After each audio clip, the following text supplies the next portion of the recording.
Hello friends, स्वागत है आपका अपने यूट्यूब चैनल #क्रिएटिव आरती पोरवाल में। दोस्तों, मैं हूं आरती और आज हम बात करने वाले हैं एमसीसी के द्वारा जो स्टे वैकेंसी राउंड शुरू हो गया है, उसकी काउंसलिंग स्टार्ट होने वाली है उसके बारे में। दोस्तों, आपको जैसा कि मालूम है, कल एलिजिबल कैंडिडेट की लिस्ट आ गई है। इसमें लगभग 1 लाख कैंडिडेट्स के ऊपर लिस्ट है और इन लिस्ट में सभी बच्चों ने अपना नाम देख लिया होगा।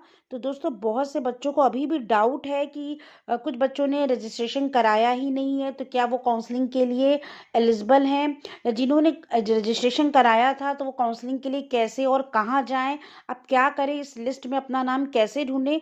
तो इन सब क्वेरीज का मैं आज आंसर दूंगी आपको। लेकिन इसके पहले, अगर अभी तक आपने मेरे चैनल को सब्सक्राइब नहीं किया है तो सब्सक्राइब कर लीजिए और उसके आगे जो बेल आइकन का बटन है उसे प्रेस कर दीजिए, ताकि सारी लेटेस्ट इन्फॉर्मेशन आपको मिलती रहे। और अगर आपको ये वीडियो अच्छा लगे तो इसको लाइक और शेयर करिएगा। और दोस्तों, इसको पूरा एंड तक देखिएगा, क्योंकि मैं सभी बच्चों की क्वेरीज तो नहीं पढ़ सकती, लेकिन लगभग सिमिलर है सभी बच्चों की क्वेरीज, तो एक जनरल वे में भी मैं बता दूंगी आपको। और जिन बच्चों के कमेंट्स मैं पढ़ सकती हूँ उनको मैं पढ़ के भी बता दूंगी कि क्या उन्होंने पूछा था। सबसे पहले दोस्तों, हम बात कर लेते हैं ये जो कल एलिजिबल लिस्ट आई है। 2463 सीट्स केवल स्टे वैकेंसी के लिए वैकेंट हैं। लेकिन जो ये लिस्ट आई है, ये 1 लाख के ऊपर कैंडिडेट की है। तो सभी बच्चे पहले ये समझ लें कि ये मेरिट लिस्ट बिल्कुल भी नहीं है।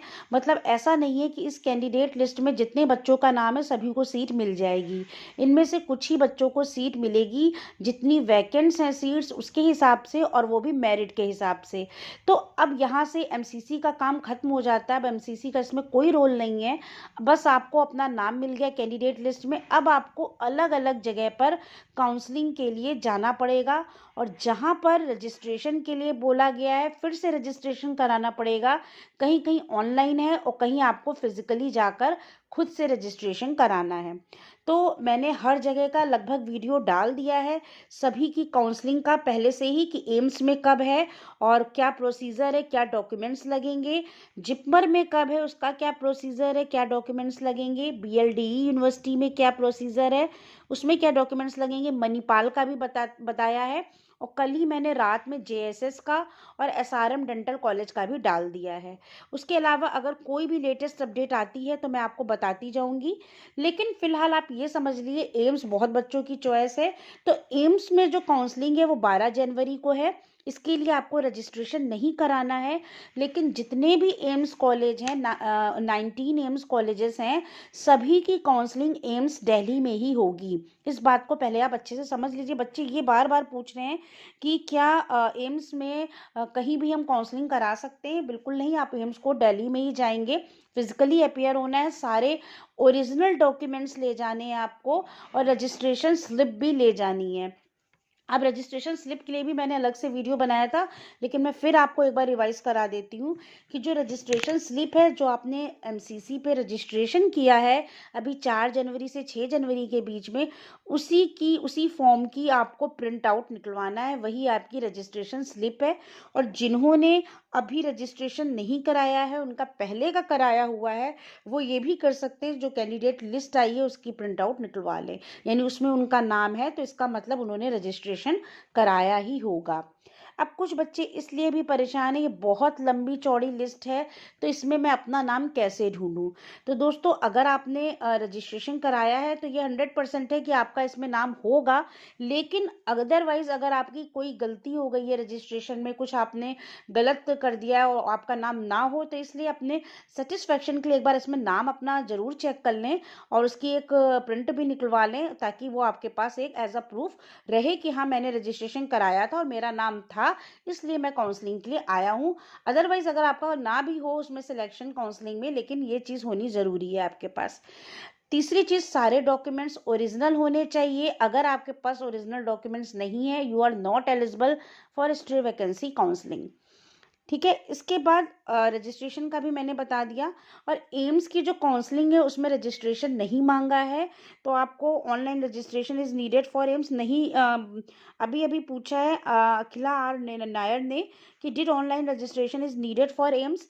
एम्स के लिए कोई भी ऑनलाइन रजिस्ट्रेशन नहीं ज़रूरी है, आपको 12 जनवरी को जाना है सभी सीटों के लिए काउंसलिंग 12 जनवरी को होगी।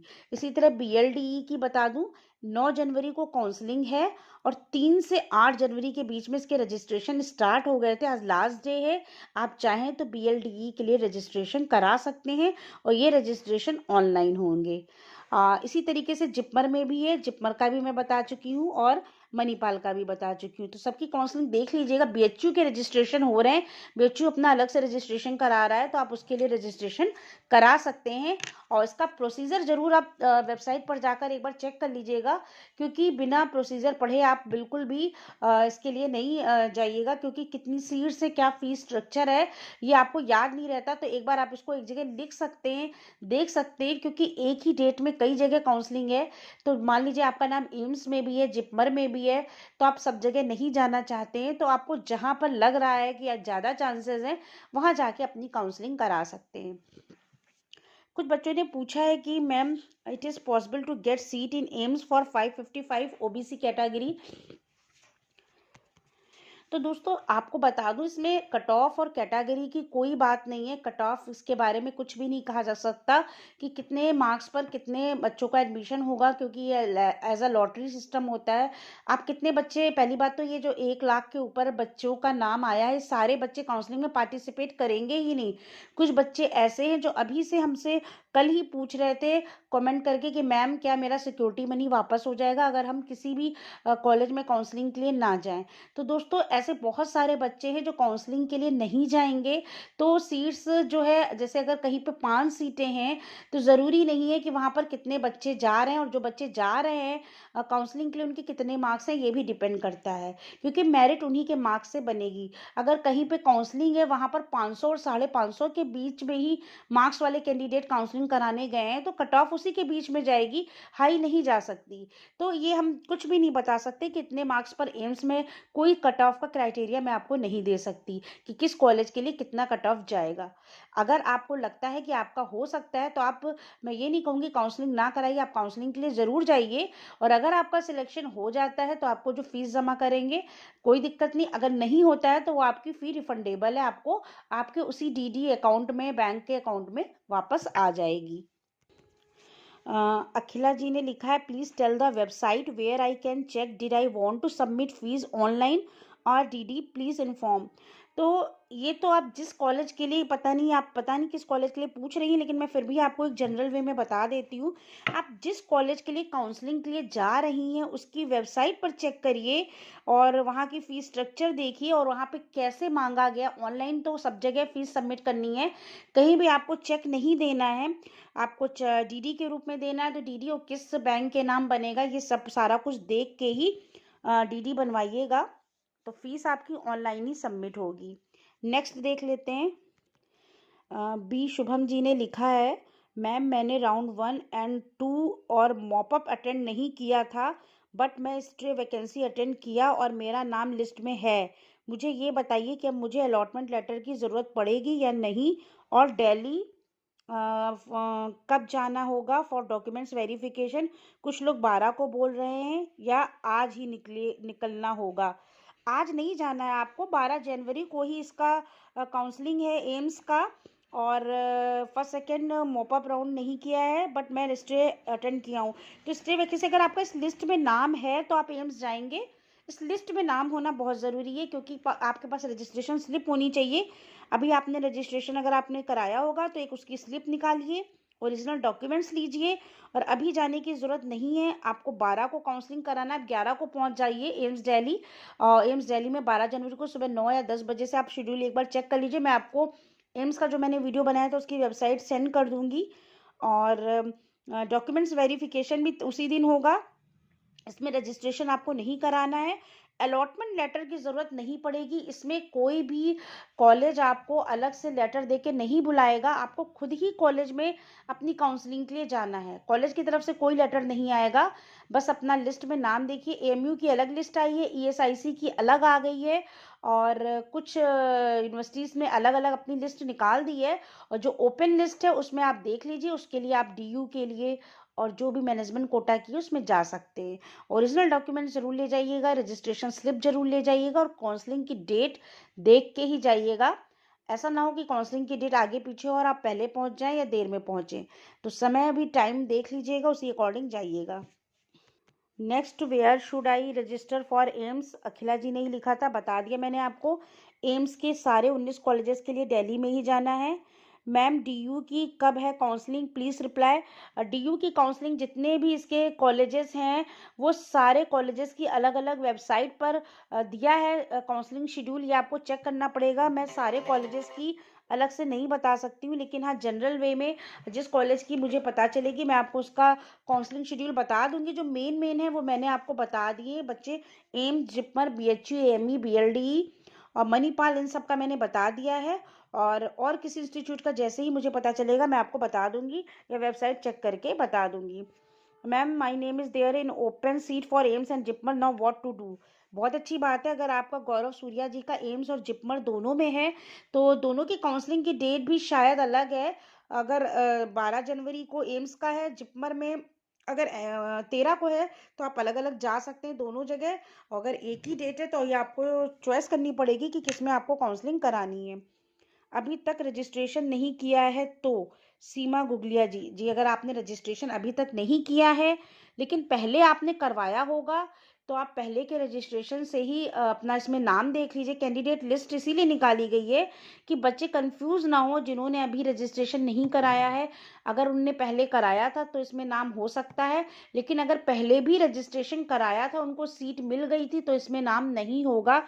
ये तो मैंने बहुत पहले 2-3 वीडियो इस पे बनाए थे, आप उसको देख सकते हैं, वॉच कर सकते हैं कि पहले भी फर्स्ट सेकंड और जो मॉपअप राउंड हुआ है उसमें भी रजिस्ट्रेशन कराने का ये मतलब नहीं है जितने बच्चों ने रजिस्ट्रेशन कराया है सभी का इस कैंडिडेट लिस्ट में नाम हो।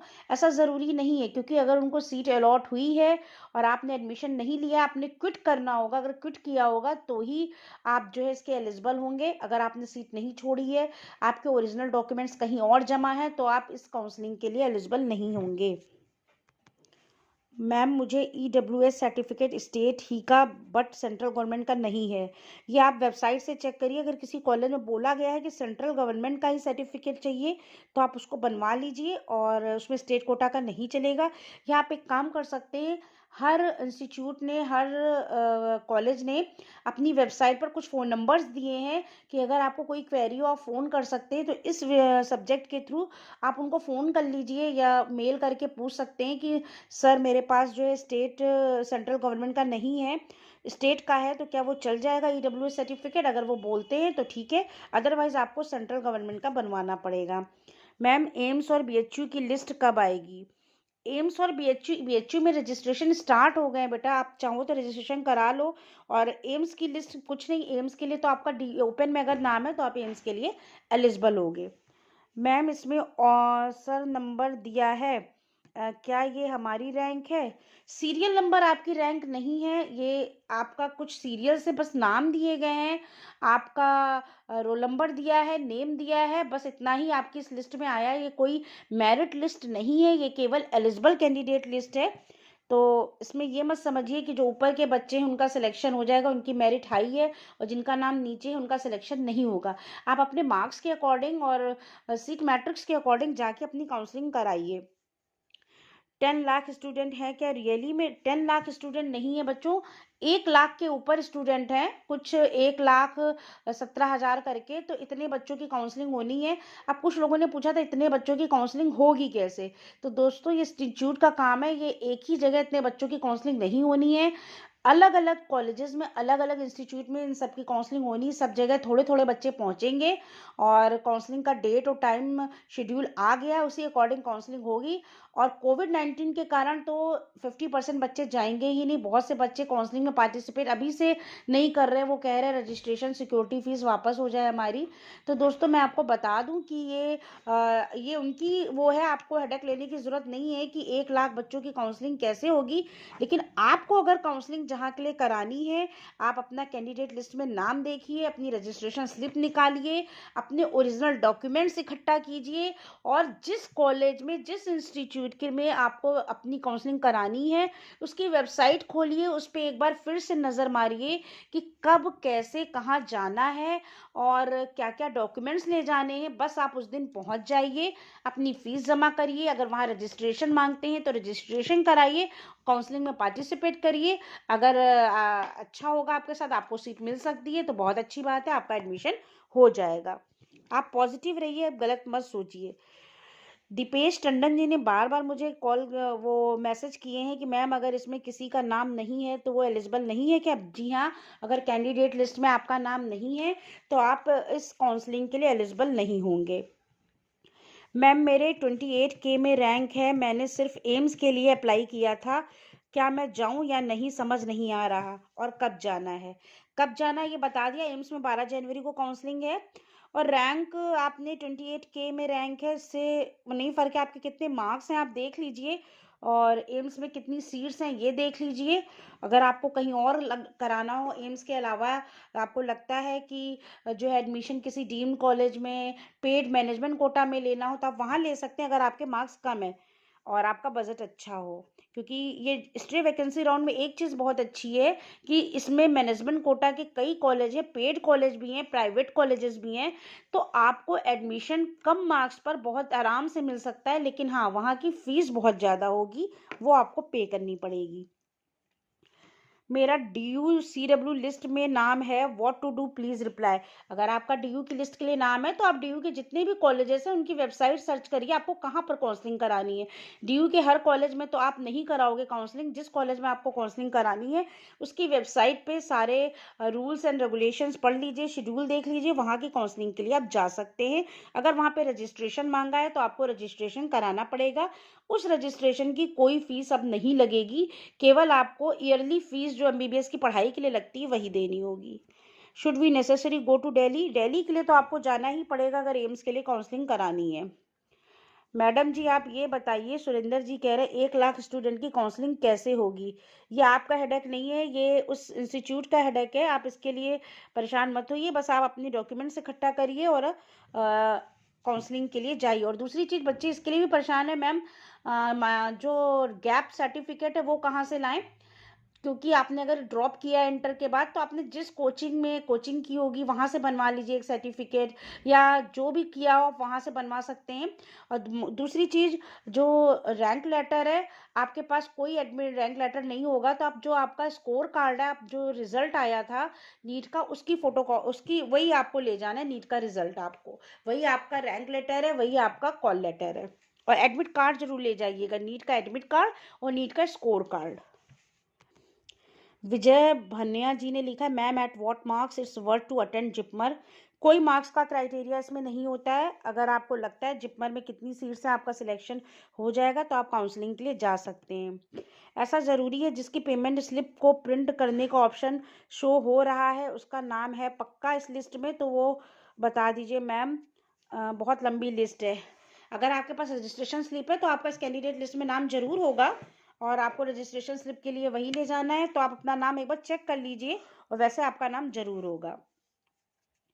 और एक बात बताओ, जो मिनिस्ट्री वैकेंसी राउंड है, किसी मार्क्स के लिए बच्चों मत पूछिए, कट ऑफ के लिए आपको काउंसलिंग करानी है तो आप जाइए, इसमें कोई भी कट ऑफ का क्राइटेरिया नहीं होता है। दोस्तों बस इसी तरह के क्वेश्चंस हैं, और अगर आपको कोई कंफ्यूजन हो तो आप मुझे फिर से कमेंट करके पूछ सकते हैं, मैं जितने कमेंट्स का आंसर दे सकती हूँ तुरंत दे देती हूँ, और जिनका नहीं दे पाती हूँ उसके लिए सॉरी। और इसीलिए मैंने ये वीडियो बनाया है, क्योंकि बहुत से बच्चे कंफ्यूज रहते हैं लेकिन पूछ नहीं पाते कि क्या उनकी क्वेरी है।